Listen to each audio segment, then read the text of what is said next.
Je suis persuadé que tu as déjà essayé de te construire ton propre entraînement et pour ça, par exemple, si tu veux le front lever, tu as commencé à mettre 4 séries de front lever hold, puis 4 séries de négatifs, puis 4 séries de pull-up et tu finis avec des max traction lestée par exemple. Et sache que tu viens de faire ce qu'on appelle une séance de musculation, 4 séries de quelque chose. Alors oui, 4 séries c'est assez simple, c'est ce que tout le monde te dit sur les réseaux et sur les programmes génériques, mais sache qu'en calisthénie, il y a bien plus efficace. Et aujourd'hui, je vais te parler de cette méthode EMOM que tu as déjà sans doute entendu. Et là, je vais te donner tous les secrets de cette méthode, comment tu vas pouvoir monter ta force, ton endurance et ta technique au sein d'une méthode incroyable. Grâce à cette vidéo, tu vas littéralement savoir comment construire un programme entier grâce à l'EMOM. Si tu ne me connais pas, moi c'est Lucas, ça fait 2 ans que je suis coach en calisthénie, j'ai déjà aidé des dizaines d'athlètes à atteindre leur figure de rêve. Et si toi aussi tu vas atteindre ta figure de rêve seulement en 3 mois avec moi, tu peux cliquer dans le lien qui est dans la description. On se fait un appel et on parle de tes objectifs pour les atteindre en seulement 3 mois. On commence tout de suite. Quelle est la qualité de cet EMOM? Comme je te l'ai dit, c'est travailler ta force, ton hypertrophie et ta technique au sein d'une seule et même série. Donc bien sûr, on va différencier ça, comment optimiser ton EMOM, comment faire en sorte que ta force, on l'optimise au max pour vraiment gagner un max de force. Pareil pour l'hypertrophie, comment gagner un max de masse musculaire et la technique, comment gagner un maximum de technique. On commence avec la force. Quand on travaille la force, on va être du coup très proche de son 1 RM. 1 RM, c'est ta répétition maximale ou tout ton temps en seconde d'une figure. Par exemple, 50 kg en traction lestée, c'est ton max. Tu peux en faire qu'une seule. Et l'objectif de la force, quand on va faire de l'EMOM, ça va être de créer de la qualité et de la puissance plus. Par exemple, si tu fais un 3x3, qui est une méthode hyper connue en musculation en force, je l'ai remplacé en 9 séries de 1. Au final, on se retrouve avec le même nombre de répétitions, on se retrouve avec 9 répétitions, sauf que dans le deuxième cas, 9 et 1, ça va être beaucoup plus qualitative avec beaucoup plus de puissance. Alors si tu ne connais pas les mômes, je ne l'ai pas dit, je m'excuse, mais les mômes c'est every minute on the minute. C'est tout simplement, tu lances un chronomètre d'une durée, donc là par exemple 9 minutes, et à chaque nouvelle minute, tu vas commencer ta série. Donc par exemple, si tu prends 5 secondes pour faire ta répétition, il te restera 55 secondes de repos avant de repartir sur la prochaine série. Tu vois ici que le temps de repos est plutôt court sur un EMOM classique et que ça va beaucoup changer du 3x3 classique, on va prendre 3-4 minutes de repos. Donc c'est ça la différence, c'est que l'EMOM c'est concis, c'est rapide. Donc ici 9 x 1, on va prendre la même charge que pour ton 3x3, environ on va dire à 80-90% de ton max, très proche de ton max. Et pourquoi on fait de la qualité de la puissance? Parce que quand on fait qu'une seule répétition, on va pouvoir tout donner. On va pouvoir donner de la vitesse, donner de la force, ce qui crée du coup la puissance. C'est du coup une variante avec une technique facile. On ne va pas être là à avoir un échec technique sur de la force. Au contraire, il faut l'éviter. Et comment faire pour avoir une technique facile? Il faut que tu sois au maximum stable. Il faut que l'exercice en lui-même, tu le maîtrises vraiment. Et ça va te permettre de vraiment faire de la qualité, comme on l'a dit. L'objectif de la force, c'est de ne pas trop créer de fatigue. C'est-à-dire qu'on ne va jamais aller à l'échec musculaire sur de la force. Comme ici, on a 9 répétitions. Dès qu'on en fait une, on n'est jamais à l'échec musculaire. Comme je te dis, si on travaille à 80-90% de ton RM, on va se sentir frais à chaque fin de série. Pendant notre temps de repos, on va pas être là, le cœur qui bat, les muscles congestionnés, ce n'est pas l'objectif. Et du coup, le seul défaut que je peux trouver à la force brute, c'est le temps de repos qui est peut-être trop court quand on arrive vers la fin. Peut-être sur tes dernières minutes, la qualité de tes répétitions ne va plus être aussi bien que tes premières. Mais bon, on s'en fiche, ça va venir juste après à l'hypertrophie. Mais le temps de repos peut être adapté si tu as le temps de prendre un peu plus. On va voir comment on va faire juste après. Et voilà comment faire de la force. On fait toutes tes répétitions va devoir être de qualité avec de la vitesse. On va vraiment chercher de la vitesse quand on fait de la force pour vraiment recruter les fibres rapides et en street, on veut de la puissance. La calisthénie, c'est vraiment un sport de puissance dans toutes ses figures, de force. Il faut prendre un exercice facile que tu maîtrises techniquement. Si tu fais par exemple tu veux faire ça sur des HSPU classiques, mais tu peux en faire que 5 sans le mur, c'est beaucoup trop peu. Va mettre un peu plus de stabilité, reprends un travail avec le mur, quitte à te lester, augmenter l'amplitude pour rendre ça plus dur. On va jamais à l'échec musculaire et le repos peut être adapté. Je te montre juste après. En deuxième cas, l'hypertrophie. L'hypertrophie, le gain de masse musculaire également, c'est hyper important. Et quand on combine ces deux, c'est la recette miracle pour progresser sur ces figures. L'hypertrophie, on va prendre l'exemple classique du 4 x 10 qu'on va juste tourner en 10 minutes, 4 répétitions. Donc 4 répétitions par minute, ça fait 40 reps comme un 4 x 10 classique. Donc ce qui va être bien, c'est qu'on va pouvoir chercher de l'endurance et l'échec musculaire plus. L'objectif d'un EMOM en hypertrophie, c'est que tes premières séries, elles vont être faciles. C'est-à-dire que là, tu passes de 10 répétitions à 4. Si on garde la même charge, 4 reps au lieu de 10, ça va être beaucoup plus simple et beaucoup plus rapide. Sauf qu'avec le temps de repos qui est beaucoup plus faible, plus tu vas avancer dans tes minutes, plus ça va être compliqué. Donc plus tu vas pas avoir le temps de récupérer assez, plus ça va être lent, plus tu vas donc te rapprocher de l'échec musculaire le plus rapidement possible et ce qui va te permettre d'augmenter ton hypertrophie. C'est vraiment ça la clé de l'hypertrophie, c'est la capacité à être très proche de l'échec sans forcément y aller à chaque fois, parce qu'il y a des grandes chances que sur certains exercices, tu n'y arrives pas à y aller, mais que tu t'y approches énormément. Il faut vraiment que tu ailles chercher sur ces dernières minutes. Si tu finis ton EMOM et que tu n'as pas atteint l'échec musculaire ou que tu finis en sachant que tu pourrais en refaire une 11e minute à 4 reps, c'est que c'était trop simple. Tu peux monter la difficulté après. Donc pareil, il faut que ce soit une technique facile. Comme on aura beaucoup plus de répétitions, là ici 40, il va falloir que tu maîtrises ton exercice, que tu saches le réaliser, que tu puisses maîtriser ton corps sur cet exercice. Donc de la stabilité, de l'efficacité, bref, quelque chose que tu maîtrises. Et le repos est parfait, comme je te dis, parce que moins on a de repos, plus on se rapproche de l'échec musculaire, plus on va pouvoir amener de l'hypertrophie. Donc là, tu l'as compris, juste ici, sur ces deux parties, en fait, quand on démarre, par exemple, un EMOM sur de l'hypertrophie, par exemple un 10 minutes, 4 répétitions, et bien le début de notre EMOM, en fait, ça va être ça. Ça va être de la qualité et de la puissance.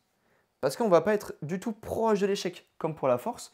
On va pouvoir du coup amener de la vitesse, amener de la qualité dans l'exécution, et on va le voir juste après sur la technique, mais c'est un mix incroyable. C'est-à-dire que tes 5 premières minutes, ça va pouvoir augmenter ta puissance et la qualité de ta figure. Et les 5 dernières minutes, ça va vraiment être de l'échec musculaire, de l'endurance pour augmenter ton hypertrophie. Et on arrive au dernier point, qui est la technique. Comment on travaille notre technique?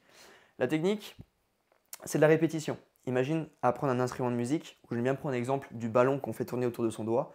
Et qu'est-ce qui différencie quelqu'un qui y arrive et quelqu'un qui n'y arrive pas? C'est que la personne qui arrive a fait beaucoup plus de volume, a répété beaucoup plus de fois le processus. Tous les jours, elle fait tourner le ballon autour de son doigt. Donc, ce qui va être bien avec les mômes, c'est par exemple ici, si tu fais 4 séries de 5 répétitions pour travailler ta technique sur une figure spécifique, tu remplaces en 10 séries de 2 répétitions seulement et ça va tout changer. Pourquoi? Parce qu'au lieu de répéter que 4 fois l'exercice, mettre 4 fois ton corps dans la position, tu vas le mettre 10 fois ton corps dans la position. Et ça va tout changer. Parce qu'on ne va jamais être proche de l'échec, le repos est parfait et c'est des exercices que tu maîtrises plus ou moins techniquement parce que comme on va chercher à améliorer sa technique, c'est fort possible que là tu arrives à l'échec technique au lieu de l'échec musculaire. L'échec technique, c'est par exemple quand sur une HSPU, une pompe en équilibre, tu perds ton équilibre. Ce n'est pas tes épaules qui vont lâcher, c'est juste ta capacité à tenir en équilibre qui s'est arrêtée. Donc là, c'est un problème technique, échec technique. Alors ici, tu vois la différence. Quand on va passer de 10 séries à 4, c'est qu'à 10, on en fait quasiment 2 fois plus. On va 2 fois plus mettre son corps dans la position. Et comme on fait que 2 répétitions au lieu de 5, on va être hyper loin de l'échec musculaire. On va pouvoir faire de la qualité et on va pouvoir faire comprendre à son corps c'est quoi cette figure. Donc là, c'est par exemple un exemple concret, c'est les HSPU sans le mur. Si tu commences à en avoir quelques-unes et que tu veux progresser dessus, fais de l'EMOM comme ceci. 10 fois que 2 reps.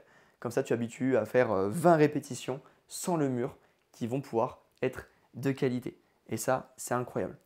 Maintenant, si on rallie le tout, c'est ça la folie de l'EMOM, c'est si on reprend par exemple nos 10 minutes, 4 répétitions, nos 5 premières minutes, ça va être de la force plus en fonction de l'exercice que tu as choisi pour l'hypertrophie, si la technique est plus ou moins facile, ça pourrait être également de la technique. Tes 5 premières minutes, ça va être de la qualité, de la vitesse ou un travail technique que tu vas amener.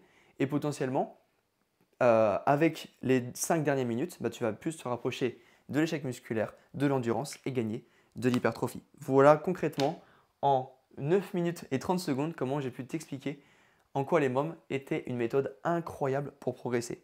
Maintenant, il faut mettre ça en pratique. Il faut réussir à dire ok, comment je fais maintenant pour remplacer. Est-ce que je mets toutes mes séries en EMOM? Est-ce que j'en mets quelques-unes? Est-ce que j'en mets pas? Qu'est-ce qu'il faut faire? Moi, je pars du principe que si tu as une figure que tu ne maîtrises pas du tout techniquement, tu peux rester sur ce principe de 3x3 ou de 4 séries de quelques reps pour tester techniquement et ça le faire en début de séance, là où tu es le plus frais, pour travailler du coup cette technique, ce nouvel exercice, tester de nouvelles choses. Dès que tu vas tester ou faire des choses que tu ne maîtrises pas, les mômes, ça ne sert pas à grand chose. Parce que les mômes, tu as vu, c'est de la répétition. Donc si tu répètes 10 fois quelque chose que tu ne maîtrises pas, bah, c'est catastrophique. Tu vas construire quelque chose de mauvais et des fois, c'est beaucoup mieux de rien faire, de ne pas faire de séance que de construire quelque chose, une fondation de maison qui est pas ouf, tu vois, si on prend cet exemple-là. Donc sur les exercices que tu ne maîtrises pas, les mômes, c'est pas intéressant. À part, ici je reprends la partie technique, en fin de séance, où ça peut être intéressant si tu as des exercices plutôt stables et que tu veux travailler la proprioception et la technique. Je peux prendre l'exemple de la ligne planche, où tu veux faire des HSPU au ventre au mur, mais plus perfect form, où tu vas vraiment retravailler la forme parfaite de ta HSPU. Là, ça peut être intéressant ventre au mur. Mais encore ici, c'est de la technique où tu vas être stable, tu vas maîtriser, tu auras la force pour le faire. Donc voilà, qu'est-ce qu'il faut? Il faut que tu fasses pour ton EMOM. Maintenant, tu l'as vu en bas, les mômes, c'est pas très compliqué. Tu peux reprendre une série classique, un 4x10, et juste le tourner en 10 minutes de 4 répétitions.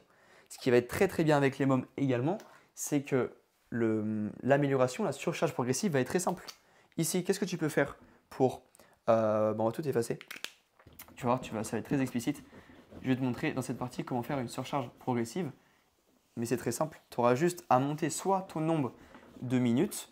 Par exemple, si tu fais un 10 x 4, hop, 10 fois 4 reps, donc 10 minutes. Soit tu montes ton nombre de minutes pour passer par exemple à 11, soit tu vas monter ton nombre de reps pour passer à 5.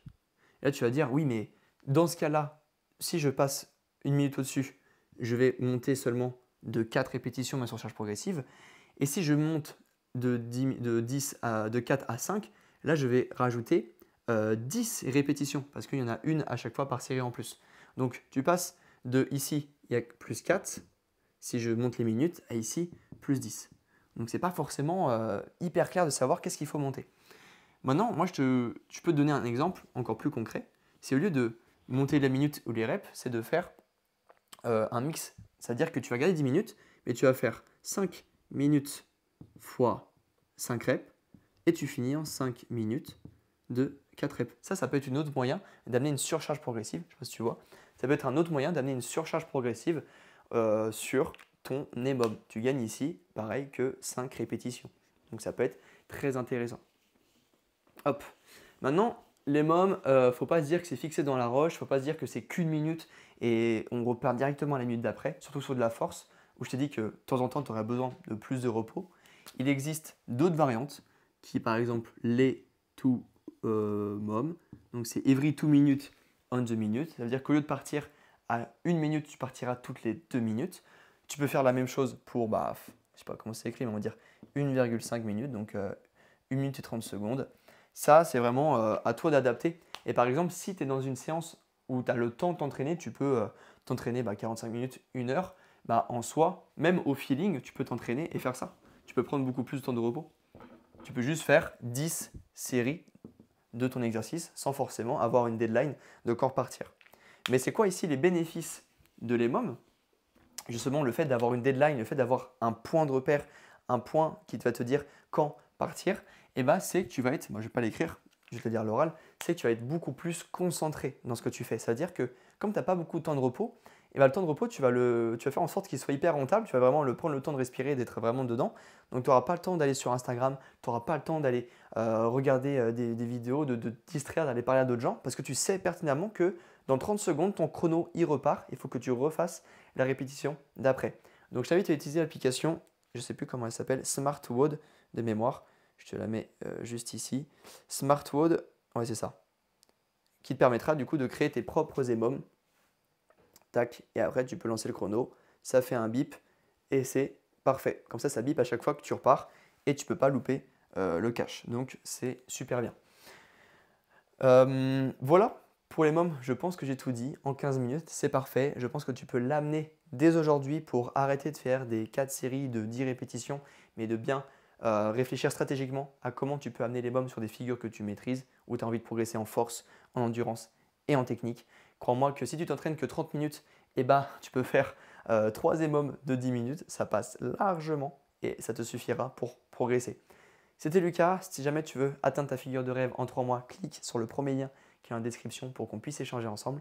Et n'hésite pas à aller me suivre sur Instagram pour plus de conseils. Et voilà, des bisous, abonne-toi, il y a plein de vidéos sur la calisthénie qui sortent.